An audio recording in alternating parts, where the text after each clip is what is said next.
Bismillahirrahmanirrahim. Assalamualaikum warahmatullahi wabarakatuh. Pertama-tama kami DPP FPI mengucapkan innalillahi wa inna ilaihi rajiun atas wafatnya, atas syahidnya 6 orang laskar kami yang sedang dalam tugas pengawalan kepada pimpinan kami, yaitu Imam Besar Habib Rizik Syihab. Semoga ke-6 laskar tersebut diterima syahidnya. Yang kedua, kami sampaikan alhamdulillah Imam Besar kami bersama keluarga dan cucunya alhamdulillah dalam keadaan sehat ya. Dan saat ini sedang dalam pemulihan sebetulnya. Jadi saya di samping kanan saya perkenalkan dulu adalah Kiai Haji Sobri Lubis, adalah Ketua Umum DPP FPI. Di belakangnya adalah Panglima Laskar Pembela Islam Ustadz Maman Suryadi. Di belakang saya Wakil Panglima Laskar Pembela Islam Ustadz Jordan, dan ada pengurus FPI di belakang kita. Jadi pertama-tama saya mau sampaikan bahwa kami sebelum ada pengumuman dari pihak Polda, yang tadi itu pun kita dapatnya dari televisi, sebelum kita mendengarkan pernyataan dari pihak Polda, itu kita masih menganggap ke-6-nya dalam status hilang. Makanya pernyataan kita yang pertama keluar itu adalah pernyataan statusnya masih dalam keadaan hilang, kita sebutkan. Karena itu pernyataan dibuat pagi hari ya, sebelum kita mendengar kabar bahwa ke-6-nya sudah syahid. Nah, kemudian saya mau jelaskan kronologi background-nya dulu. Bahwa beberapa hari yang lalu ya, memang ada beberapa pengintai di Pondok Pesantren Habib Rizik, yaitu hari Jumat ya. Hari Jumat itu ada beberapa pengintai yang ditugaskan oleh institusi resmi negara. Ya, saya tidak mau sebut. Oleh institusi resmi negara yang ditugaskan mengintai 24 jam. Mereka menggunakan drone dan peralatan canggih lainnya. Dan kemudian ada komunikasi dari laskar yang menjaga Pondok Pesantren Habib Rizik di Megamendung itu dengan para pengintai. Karena kebetulan mereka terjebak dengan cara pengintaian mereka sendiri yang tidak profesional. Ada komunikasi antara laskar penjaga markas Syariah Megamendung dengan para pengintai. Ya, ada 3 orang yang berhasil dikomunikasikan dan kita mendapatkan semua data-datanya. Ya, data-datanya kita dapatkan semua, identitasnya kita dapatkan semua, dan ternyata pengintaian itu bukan cuma terjadi di Megamendung, di lokasi Pondok Pesantren Habib Rizik, tetapi juga di Petamburan sini.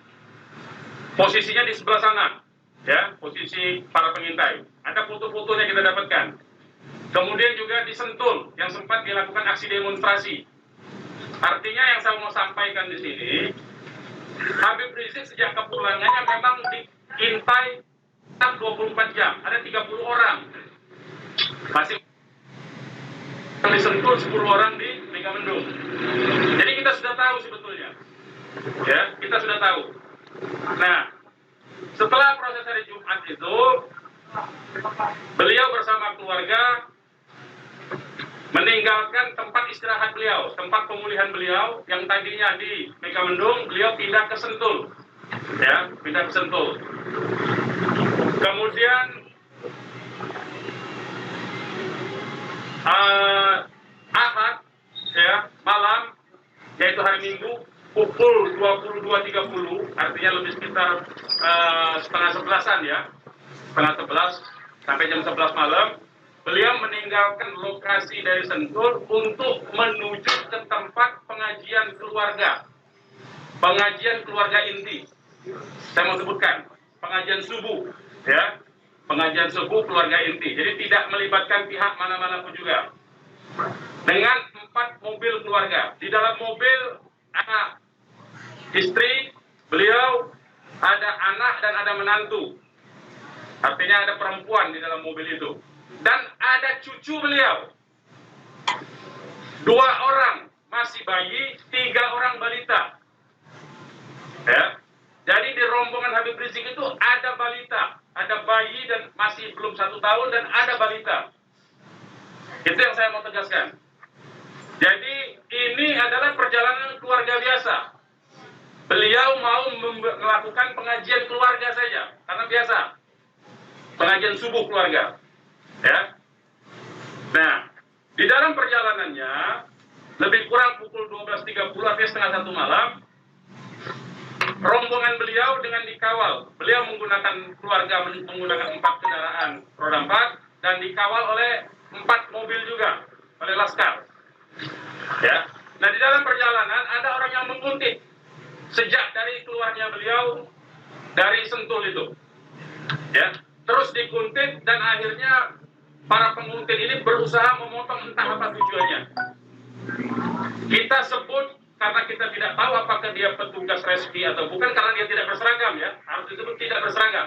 Ini orang-orang tidak berseragam. Berusaha memotong rombongan, ya, dan menyetop kendaraan. Nah, para pengawal tentu saja bereaksi untuk melindungi, ya, untuk melindungi Imam Besar Habib Rizik Syihab. Itu reaksi normal, karena memang mereka bertugas untuk mengawal. Reaksi normal. Yang patut diberitahukan kepada teman-teman pers semua, bahwa fitnah besar kalau laskar kita disebut membawa senjata api dan tembak-menembak. Fitnah itu. Laskar kami tidak pernah dibekali dengan senjata api. Kami terbiasa tangan kosong. Kami bukan pengecut. Jadi fitnah. Dan ini fitnah luar biasa, pemutarbalikan fakta dengan menyebutkan bahwa laskar yang lebih dahulu menyerang dan melakukan penembakan. Kalau betul itu coba dicek senjata apinya, nomor register senjata apinya, pelurunya itu semua tercatat. Cek saja, silakan dicek. Pasti bukan punya kami, karena kami tidak punya akses terhadap senjata api dan tidak mungkin membeli dari pasar gelap. Ya, jadi bohong sama sekali. Apalagi di FPI, di kartu anggota FPI dan kartu anggota LPI disebutkan bahwa setiap anggota FPI dilarang membawa senjata tajam, senjata api, bahkan dan bahan peledak. Itu dilarang di kartu anggota kita punya. Ya. Nah, jadi upaya-upaya memfitnah, memutarbalikkan fakta hentikanlah. Ya. Hentikanlah. Nah, kemudian kejadiannya, ya, kenapa kami menyatakan laskar kami dalam keadaan hilang? Karena memang kami belum tahu keberadaannya di mana. Itu membuktikan bahwa mereka dibunuh dan dibantai. Ya. Kalau sejak awal tembak menembak itu berarti dia tewasnya di tempat dong. Tewas di tempat pasti banyak. Semalam saya sendiri sampai jam 3 sudah ngecek dengan teman-teman yang di lapangan, tidak ada jenazah di situ, tidak ada keramaian di situ. Yang ada justru petugas aparat setempat yang ada di lokasi yang diperkirakan di sekitar pintu tol Karawang Timur. Ya, di tengah malam itu saya suruh cek. Begitu saya mendengar ada berita terjadi ada laskar kita yang ditembak, kita suruh cek ke pintu tol Karawang Timur. Ternyata tidak ada mobil laskar di situ. Mobil laskar tidak ada, jenazah tidak ada. Kalau itu memang tembak-menembak dan tewas di tempat, itu pasti ada jenazah di situ. Pasti membutuhkan proses lama untuk evakuasi di situ. Tetapi ini tidak ada. Dan bahkan saudara-saudara perlu ketahui, teman-teman media, sempat salah satu laskar mengirimkan voice note rintihan dari salah satu laskar kita yang ditembak. Itu artinya apa? Itu artinya laskar kami dibawa ke satu tempat dan dibantai di tempat itu. Dibantai di tempat lain. Itu artinya. Dan kemudian waktu kemudian setelah voice note terkirimkan, tidak ada lagi HP dari laskar 6 orang itu yang aktif kita hubungi. Kita sudah cari sampai pagi tadi, sampai siang tadi sebelum pengumuman dari pihak Polda, kita sudah cari kemana-mana, ke rumah sakit kita cari, ke kantor polisi kita cari, karena kita anggapnya itu orang hilang. Dan ternyata kemudian ada pengumuman bahwa seperti yang dinyatakan fitnah yang menyatakan tembak menembak itu. Ya. Nah, jadi sekali lagi saya mau katakan tidak betul ya berdasarkan fakta-fakta dan kronologi yang saya sampaikan bahwa terjadi tembak menembak dan Laskar memiliki senjata api itu tidak betul sama sekali. Itu fitnah besar terhadap kami, fitnah besar terhadap umat Islam. Kami anggap itu upaya memutarbalikkan fakta yang tidak pada tempatnya. Saudara-saudara harus diperhatikan, ini 6 orang ya, 6 orang wafat dibantai, keluarganya ada 1 di dalam, ya, ibunya ada 1 di dalam, ada 1 orang tuanya laki-laki sedang sholat di masjid, ya.